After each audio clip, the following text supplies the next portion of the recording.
So we looked at this normal probability distribution. Because it's a symmetrical distribution curve, if these intervals follow really precisely, okay, correct to the first decimal place, where, for instance, 3 sigmas on either side of the mean is 99.73. So by that, the first decimal place, it's accurate, okay? And that's what we work with. So what we're going to now is draw on these facts and the symmetrical properties of a graph like this to come up with symmetry rules in the same way we did the symmetries of a unit circle and circular functions. Remember some of those rules that we looked at previously? For instance, sine of pi on 2 plus theta. For instance, when we add pi on 2 to some small angle theta, well, that goes to this here is in the second quadrant. Cos is negative, the sine is positive in the second quadrant, okay? But it takes a cos of the angle value, yeah? So that's a complementary symmetry rule, okay? And we have other symmetry rules for circular functions as well.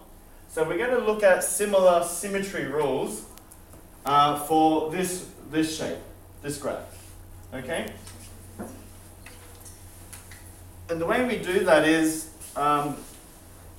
looking at first the probability of an interval between any two numbers, okay, is thought of as x, the probability that x is less than the maximum, and then you minus the probability that x is less than the minimum.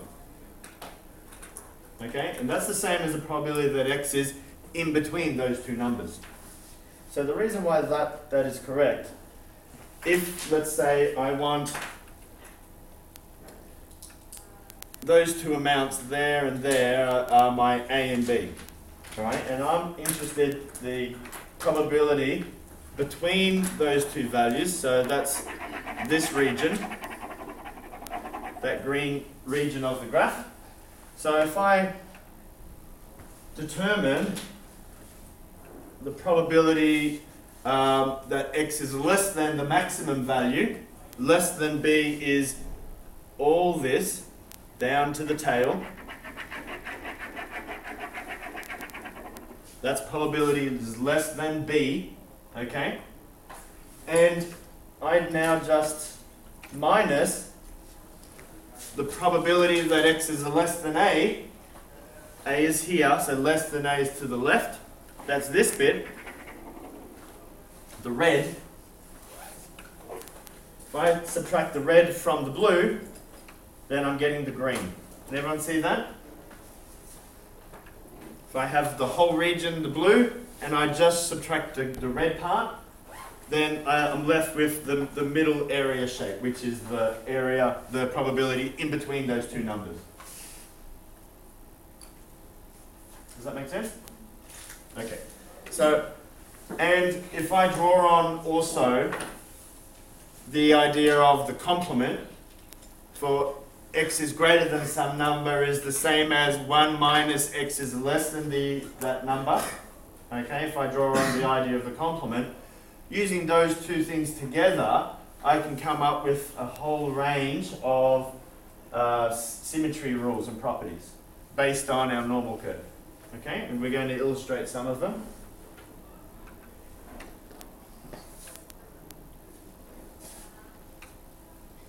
So I'm going to do a few drawings over our normal curve here. So the first one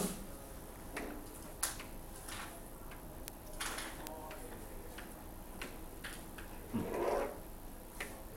we go. What do you think now? I want you to consider the first one we have here. This one is better. There we go. What do you think, starting at the mean, right in the middle, what is the probability that some random variable x is some number less than the mean? Think about the shape and the area of the curve. Connect your thinking to the probability of a curve is the same as the area underneath the curve. You focus on areas of this graph.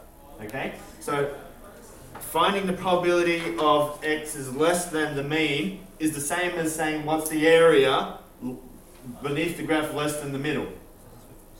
50%. Exactly correct. Okay? 50%. Does that make sense? We've got 50% less than the middle line. 50% greater than the middle line. Okay? So we can also conclude that probability that x is greater than the middle, the mean, is also 50%. Okay? Very good. So now, what I want us to think about is if we consider x is less than some other amount away from the mean. So let's take this amount as an example. So that there is the mean plus 1 standard deviation. Okay? So the probability that x is less than all this. That whole region.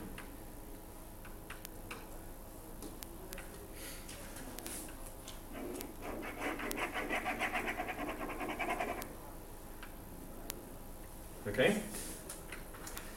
What's another way we could interpret that?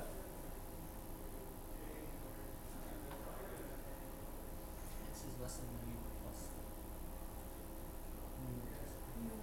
So it's just less than, what do you call it? Less than, so this green probability is the same as 50 plus the half of the 50 plus plus half of 68.27. Is it 68.27? Yep, so you could bring in the number, yep, of 68.27. But if we're just thinking about an equivalent expression, then what you'll find in the equivalent sense, first off, this area, okay, is the same as taking an equivalent amount of area but on the other half of the graph. So this green area region is the same amount of area as saying, well, what is x is greater than the mean minus 1 theta, which is the mean minus 1 sigma is that. So greater than means all this region on this side.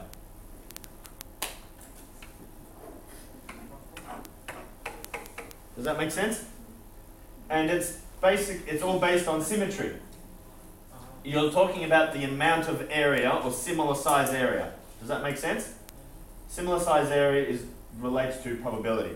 So this green probability shape, this green area shape, is the same as the blue shaded shape in size, in amount. Okay? But it's on the opposite side of the mean. This is a bigger number than the mean. You add a number onto the mean. This is a smaller number. Subtract from the mean. Okay? But it's symmetrical on either side of the mean by the same amount. Sigma, the standard deviation. Okay? So it doesn't have to be one single standard deviation. You can have any multiple of a standard deviation. So in general, if we take any multiple of a standard deviation on either side of the x, okay? So let's now look at either side of the x. Let's say we've got way over here. So this is this red area. Okay? We want the probability that x is in between maybe 2 standard deviations to the left and 2 standard deviations to the right. Alright? So what we can now is think about how can the complement be used. Okay? So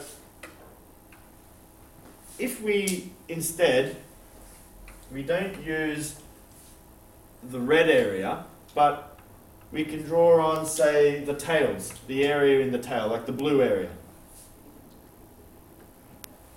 Okay? Then what should the red area and the blue area all add up to as a total? 1. Okay? So then, if I'm interested in the red part, being this interval, okay, then all I have to do is start with 100%, but then I'm subtracting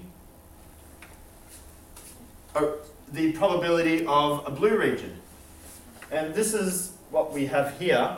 This part there is describing a blue region. X is greater than the mean plus some amount of a standard deviation. So if it's bigger, it means to the right of this point, okay? Greater than.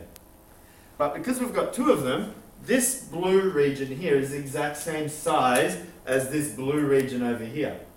So even though I'm saying probability that X is greater than the mean plus some multiple of the standard deviation, that there is explicitly referring to this one, okay? But it's also equivalent in size to this one over here. So I just need 2 lots of it. Everyone see that? Yep. So this interval can be broken down and expressed in other ways, okay? If you know what's the probability of the outside of the interval. Okay? Now, lastly, the last one says probability that the X is between the middle, the mean, and some other point to the right. Okay? And these points to the right, they're important amounts. They're these set amounts by finding multiples of the standard deviation from the mean, or to the left or to the right of the mean by adding and subtracting it. Because we know symmetrically, we know values for multiples of standard deviations to the left or right of the mean. So let's illustrate that. We're going to look at, say, this region on the graph, the mean, starting at the mean, in between the mean and some multiple of standard deviations away to the right of the mean. So that's this area. Okay, does that make sense? All right. Now, let's use the first idea of an interval, break it up into parts. So this, X is in between these 2 numbers, means that X is, the probability that X is less than the maximum, okay, less than this one, minus the probability that X is less than the minimum, the mean. We get that. Does that make sense? So it's the maximum, probability of the X is less than the maximum minus X is less than the minimum of our interval. And if the minimal is the middle itself, the mean, what do we know about probability that X is less than the mean? That is 50%, okay? So we get that this one here, X is less than the mean, is 50%. But at the same time, we can do something with X is less than the mean plus some multiple of standard deviations. This here is saying X is less than some mean plus some multiple of standard deviations. If that was the amount, then less than that is the whole lot, the whole blue region. Okay?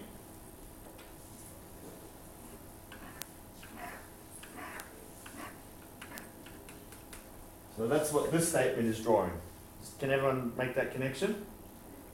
Less than this number, which is, we've said that there. Okay, so if now I can find the complement of that. The complement of that is then just 1 minus x is greater than this amount. Greater than is to the right of that number, which is greater than is going to be this tail end. Okay? So this statement here is referring to the green tail end of our distribution. Does that make sense?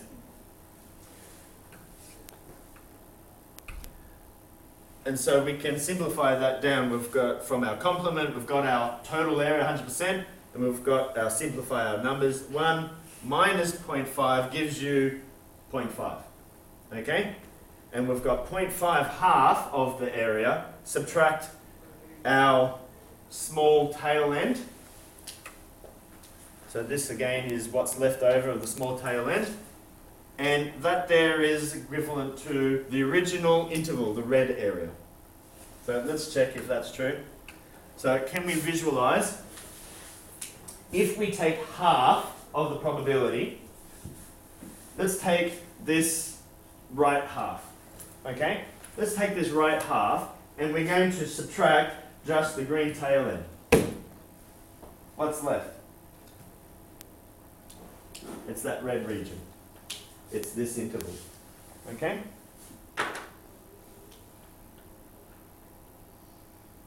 So, and we can come up with many other manipulations and rules based on that, by trying to explore the symmetries of all that. There are other equivalent forms.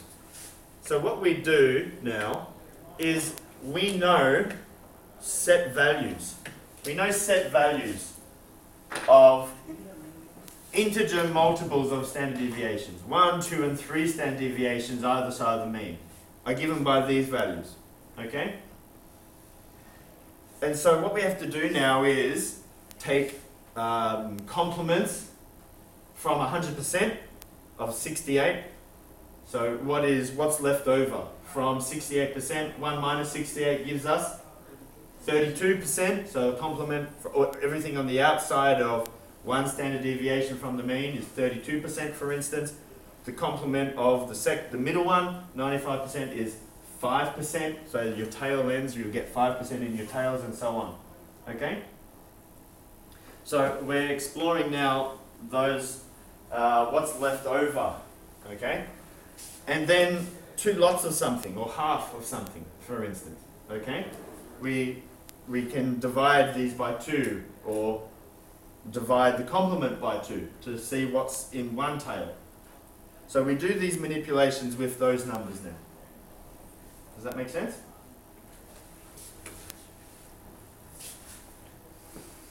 So let's apply that to a situation. Are there any questions, please?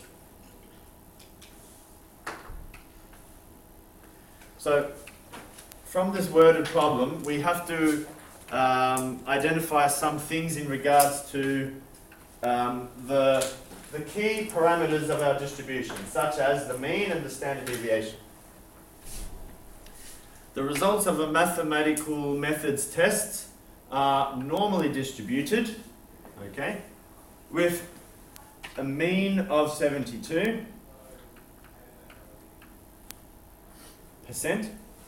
No, sorry, 72. Well, it will be a percentage because you get a maths grade out of 100, don't you? 100%, 72%. And a standard deviation of 8. So your sigma equals 8. Alright? And where we have this notation where we're told that the results are normally distributed, then x is your continuous random variable that represents the grade from the test. And that is a random variable that belongs to the normal distribution of mean of 72 and 8 as a standard deviation. And that's that notation to say that our random variable belongs to this distribution. Okay? Normal distribution. So part A, what is the approximate probability that a student who sat the test has a score which is greater than 88? Probability that that the score x is greater than 88. Okay? So to use our symmetries, our symmetrical rules, we have to see if we can represent this number, okay, this score 88, in terms of a linear expression of the mean and the standard deviation. Okay? So for a mean of 72 and a standard deviation of 8, what is 88 the same as? The mean plus 2 standard deviations. Everyone see that? All right. Very good. So what we're after now for part A is to work out what's the probability that x is greater than 88. So what we're really finding is the probability that x is greater than the mean plus 2 standard deviations of our normal distribution.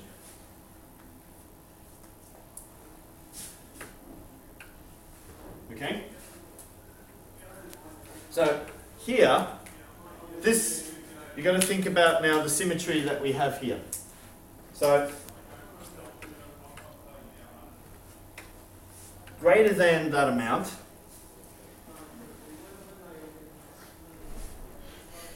we want to employ this kind of rules now. Okay? So it could be something similar or an analogy to this kind of principle. Okay? Where we just take one of them. Okay? Not both, but it could be greater than or less than at least one of them now. So to help you answer this, what you can do is draw a little normal curve. Just like when you do trigonometry problems, circular function problems, you might draw a little unit circle. Okay, and then identify which quadrant is positive and negative and so on. Yeah. So now to answer these, you've got to draw a little normal curve. This is like a visual tool to help you to see things. And we're after greater than mean plus 2 sigma, which is some point over here. So we want, and shade it, we want greater than that amount, which is this tail. Yeah?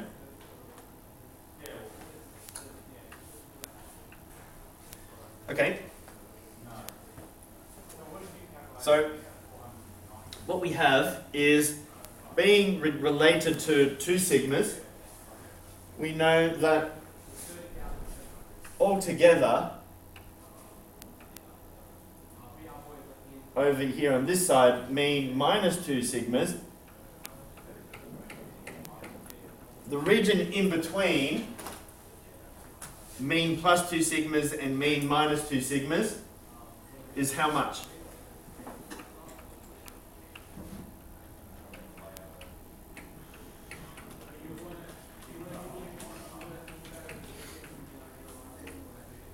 Right, how much was it? Probability that x is in between the mean plus or minus 2 standard deviations. Approximately equal to 95 or 96%. What did I say on the previous slide? 95.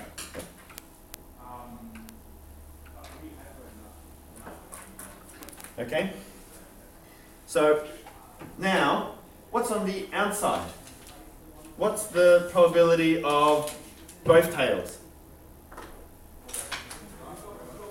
How much? 5%, that's right.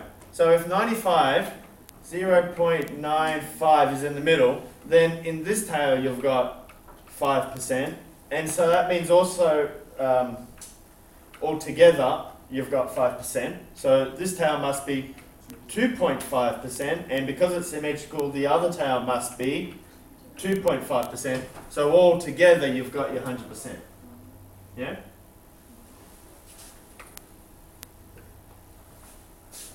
So we can see this kind of expression here really is 1 minus everything in between. I'm just going to express it in first an overall expression. Mean minus 2 sigma.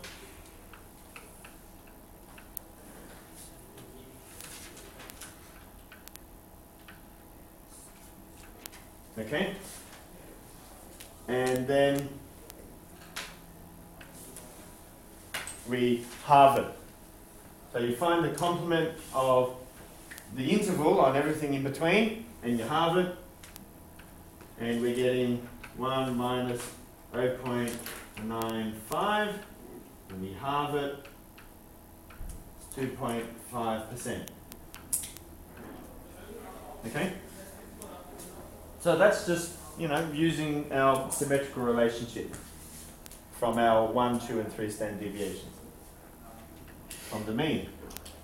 Let's see if now we can use a similar rule for the next one. What approximate probability of a student who sat the test had a score which was less than 48? So what is this proportion? What does it mean? Approximate proportion. A proportion is a percentage, a fraction. Yeah, decimal number, that's a proportion. In other words, a probability.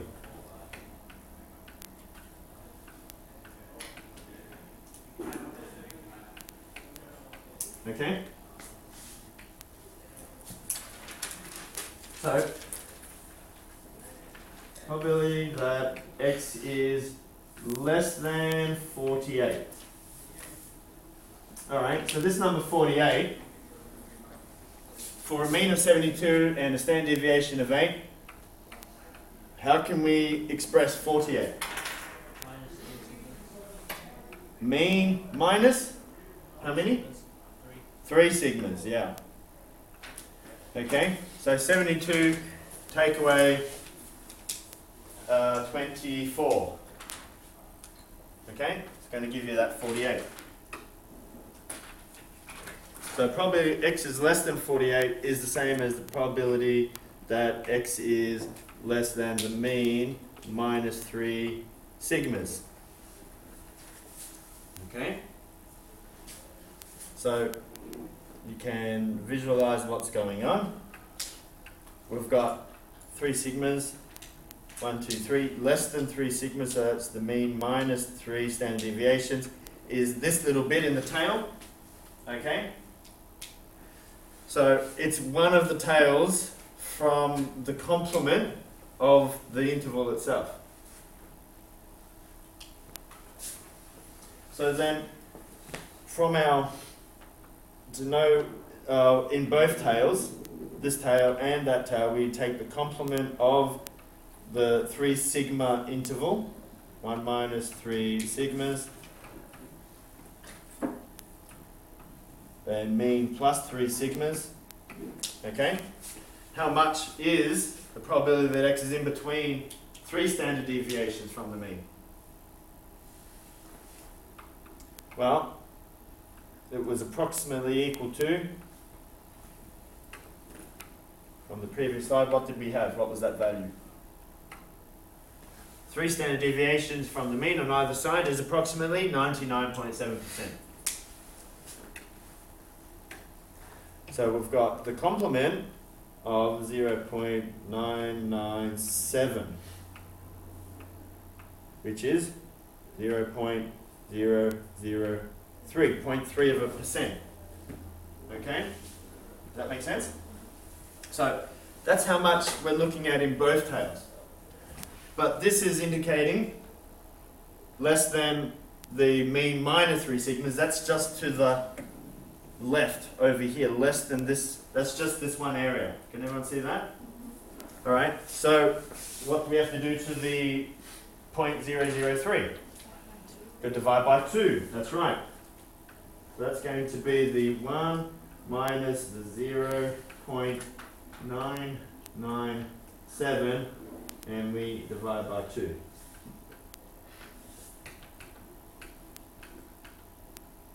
As an approximate proportional probability. Okay?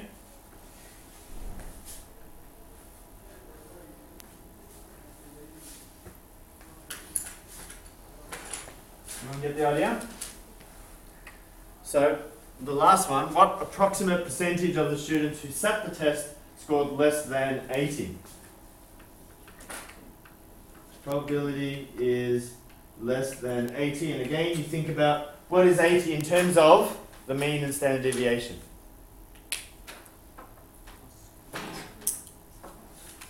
Okay?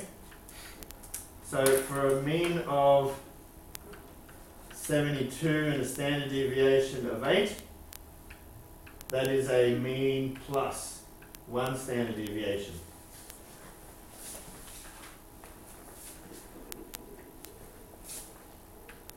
And we want probability that x is less than that mean plus 1 standard deviation.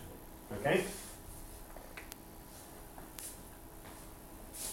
So, I'll give you guys 20 seconds. I want you to think about what do you think that would be? Mean plus standard deviation. So you come over here. Probability that x is less than a mean plus a standard deviation, where you can approach it this way. Well, it's the same as the proportion on the other side, perhaps, if you know that. Okay?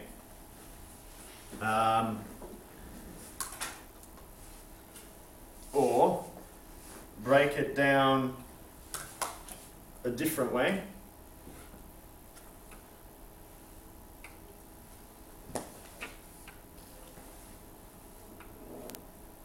So the drawing helps. Mean plus a standard deviation is here. Draw it so you can see what's going on. As soon as you draw it, then you can see I've got some mean plus a standard deviation. Less than that is all this region.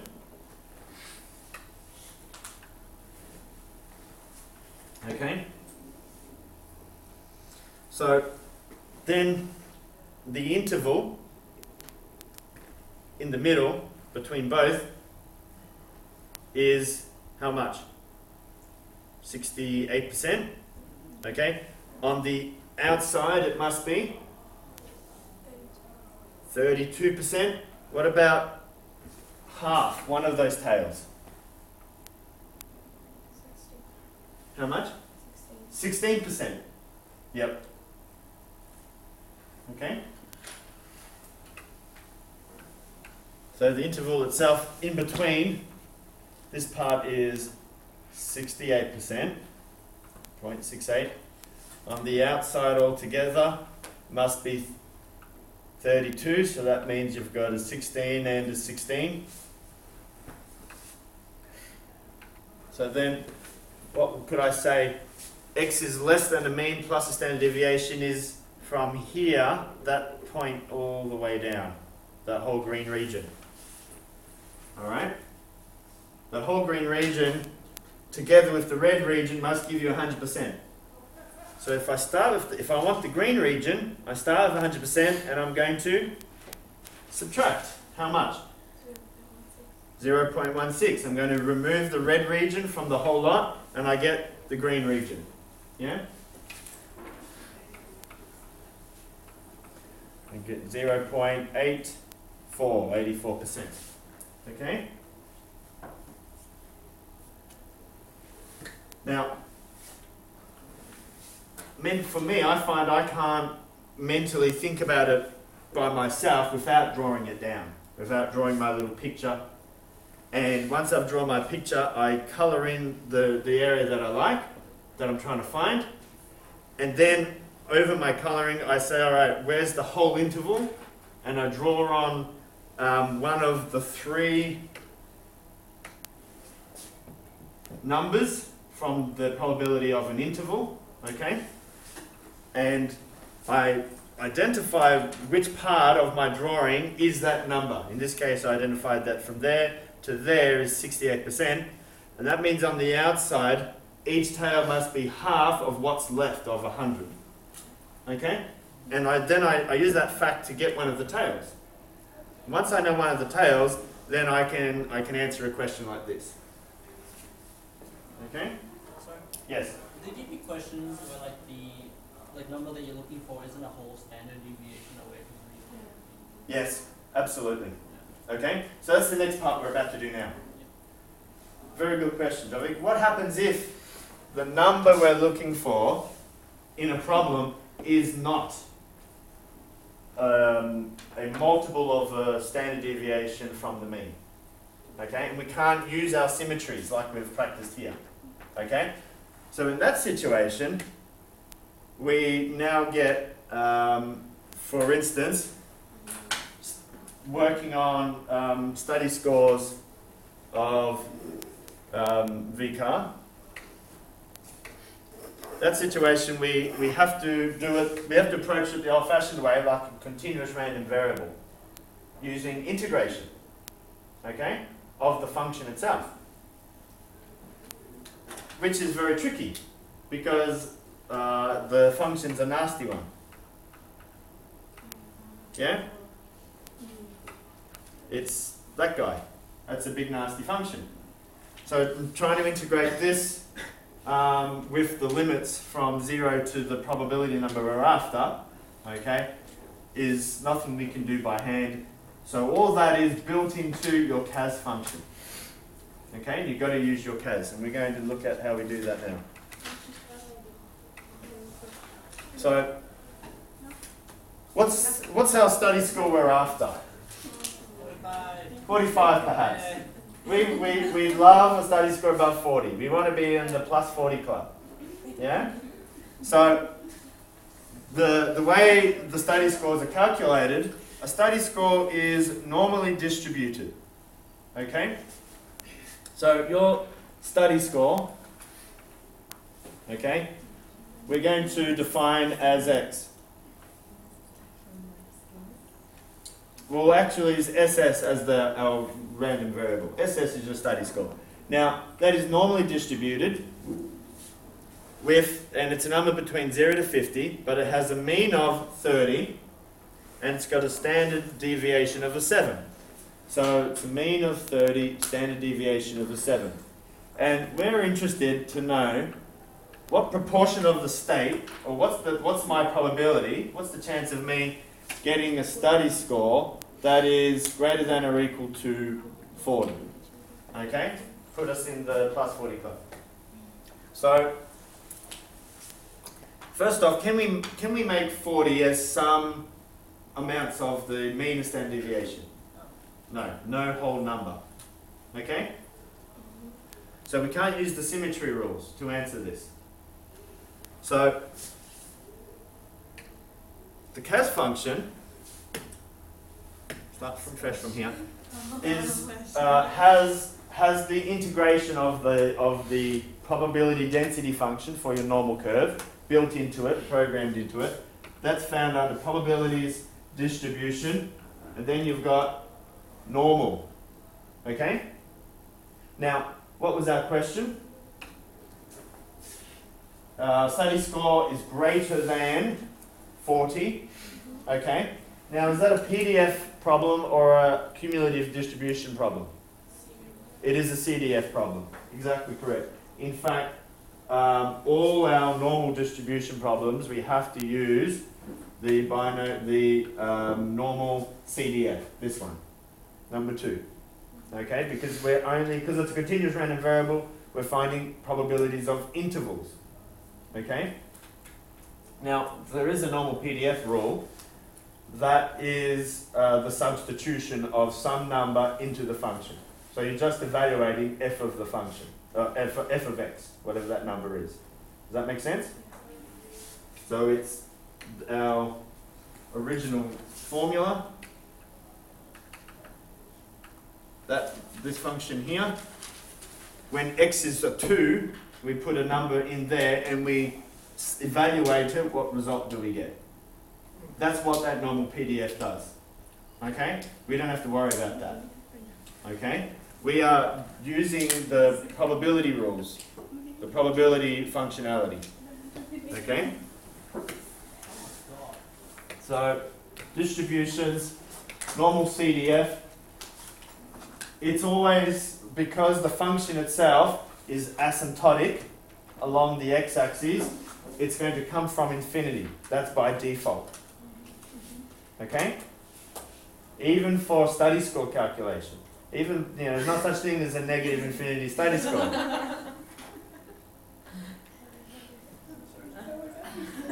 If there was, alright. You don't want one of them. So the upper bound, in this case, is what we're trying to achieve. Okay? Now, we want greater than 40.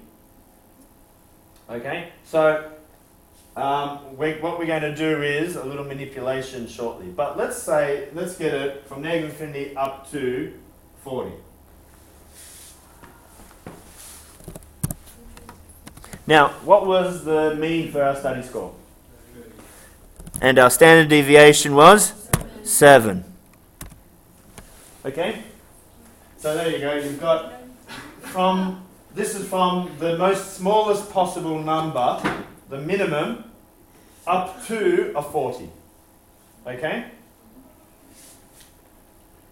Is 92%. So the minimum possible number, infinity, up to 40. What's the interval on our study score in this case? Okay? That was because up to 40 was your upper bound according to the default setting in our normal CDF wizard. Then that result is giving us the study score is less than or equal to 40. 0.92, 92%. Okay? So that means 92% of the state get study scores less than or equal to 40. Yeah? So, we're interested in greater than 40. So, 1 minus the complement. We can apply the complement rule in this case. So, study score less than 40, or less than or equal to 40, is the same as 1 minus the complement of that, which is greater than or equal to 40.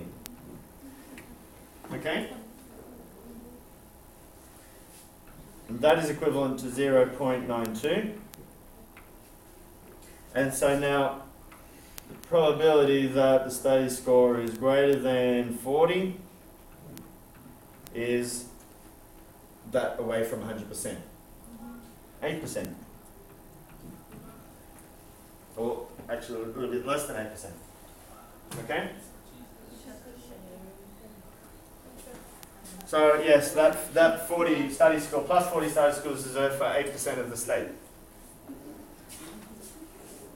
And that's how VCalc determines or organizes the ranking and then finds your study score. Okay? It distributes across the normal curve. So we're going to look at a little bit more on using that function. The height of a Year 12 student is normally distributed with a mean of 165 and a standard deviation, mean of 165 centimeters and a standard deviation of 10 centimeters. So from your description, that's the first two things you work out, the mean and standard deviation. What is the probability of a student chosen at random is more than 180 centimeters?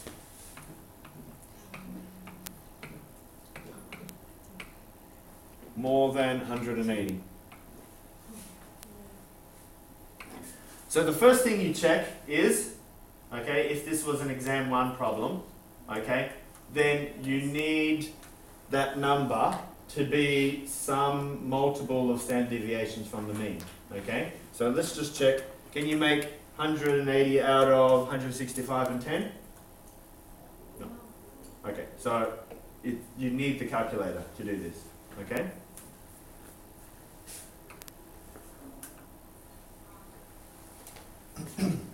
So, two ways.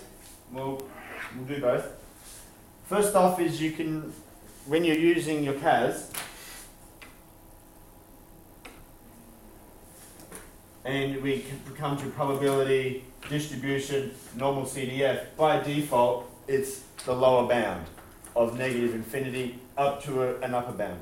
So the default setting on the CAS, okay, is the less than the number interval, okay?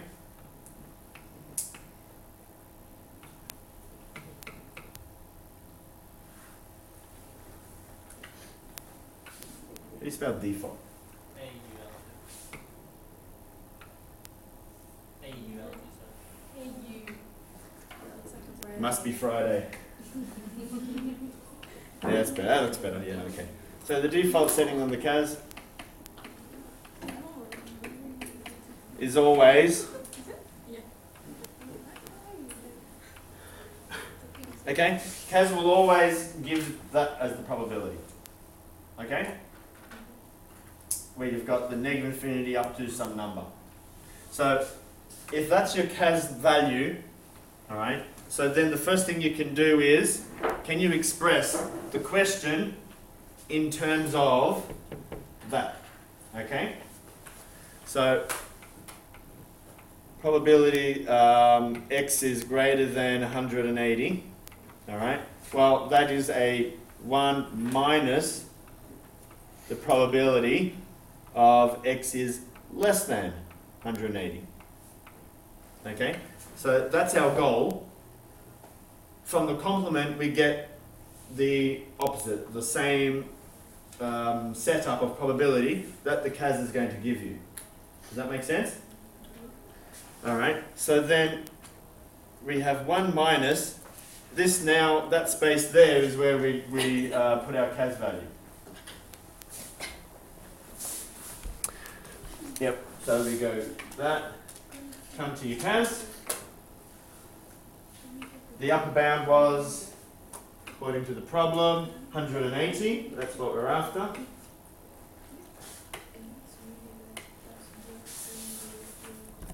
$180. Now, the mean was 165. Standard deviation of 10. Okay, and you get some result, 0.933. Okay, 0.933. And you do that little subtraction, okay, and you get 0. Something. Oh. 668. Yeah. Once it's rounded up, the next decimal place rounded up. Yeah? Okay? So that's one way you do it. And that way you don't have to fiddle with changing the numbers in that wizard that pops up when you use your normal CDF. You just got to do that subtraction, the last bit. Okay? So the other way is you change the numbers in the wizard to make it more appropriate for yourself.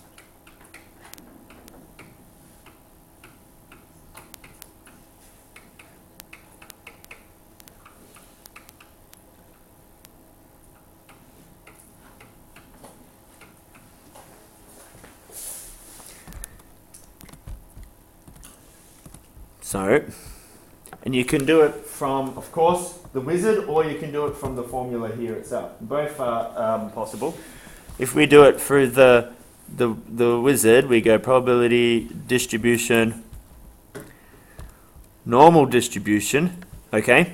Now, it means this lower bound is where we have to put our number, and the upper bound has to be up to infinity. All right. So you can type the infinity on your from your keypad. Now that is done in your pi button in the bottom left corner.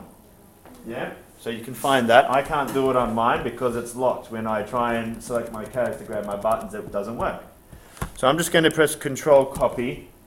I'm going to paste it down to here, Now my upper bound can't be negative infinity. It's got to be positive infinity. But now I must have my value of 180. Okay? So that now my lower bound is 180. That means x is greater than 180. Does that make sense?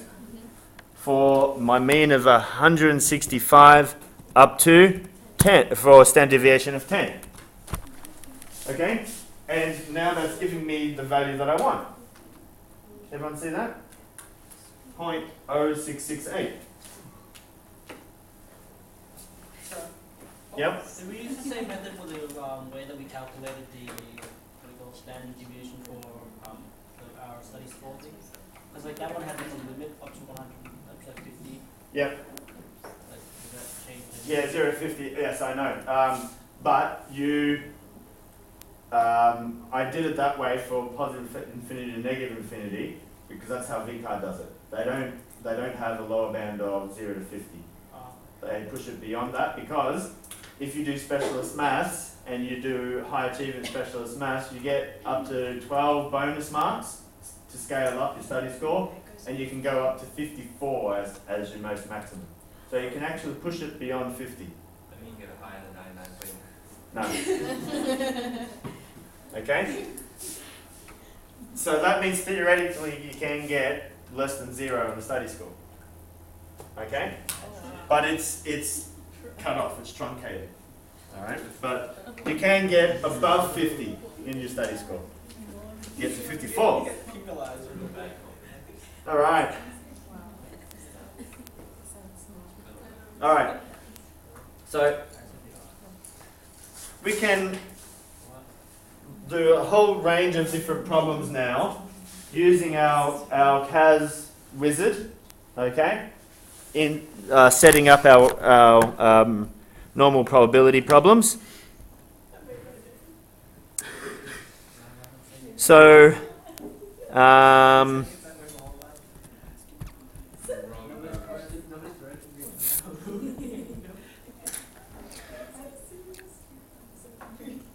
so what we're looking at are questions from 16A and 16B, okay? 16A is introducing you to the function, working with the function. 16B is now we're going to start evaluating the probabilities. So, let's grab one from 16B, from the coursework, and let's have a look at it.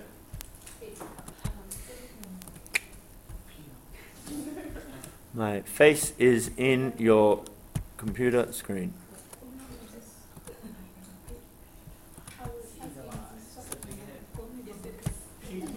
Okay, so here's a classic problem. Has anyone done an internet IQ test for fun? Who does that? It's like playing Minecraft for 10 hours for fun. Who does that? Anyway, so let's try this. We've got an IQ test, okay? IQ tests are normally distributed, okay? This time we've got the distribution of IQ scores for inmates of a prison, okay, is approximately normally distributed with a mean of 85, standard deviation of 15, okay? So from that, we can summarize that as X is our random variable. Excuse me.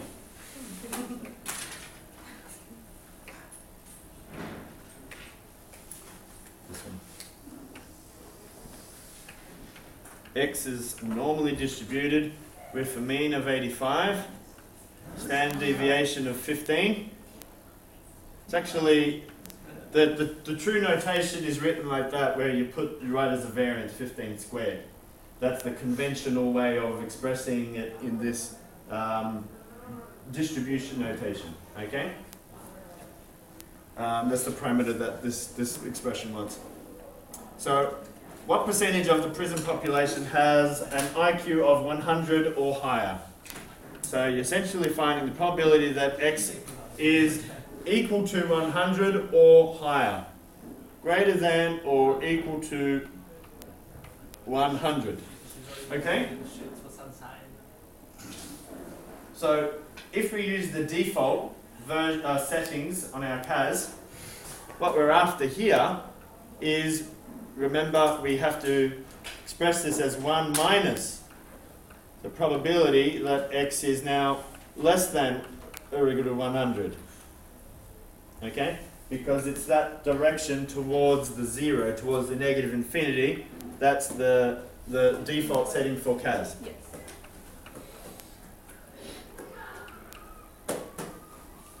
Alright? So then you just come to your CAS. You can even use one that you've already done previously.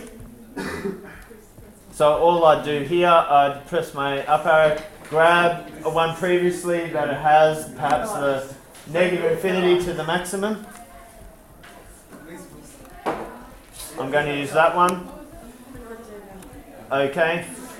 Now, what was my values? 100.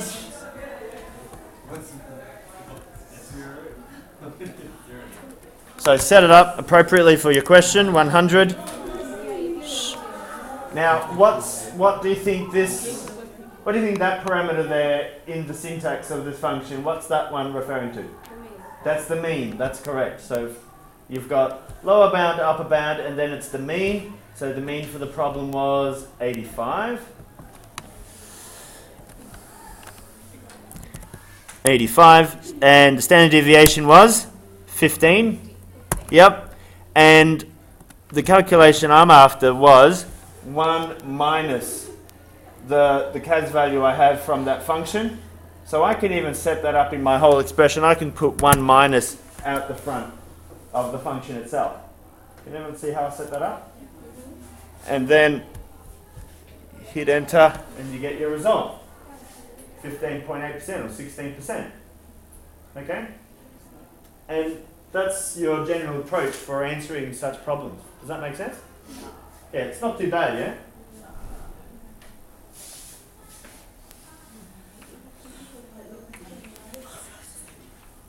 Okay, so that's what I'd like you to be working on and practicing.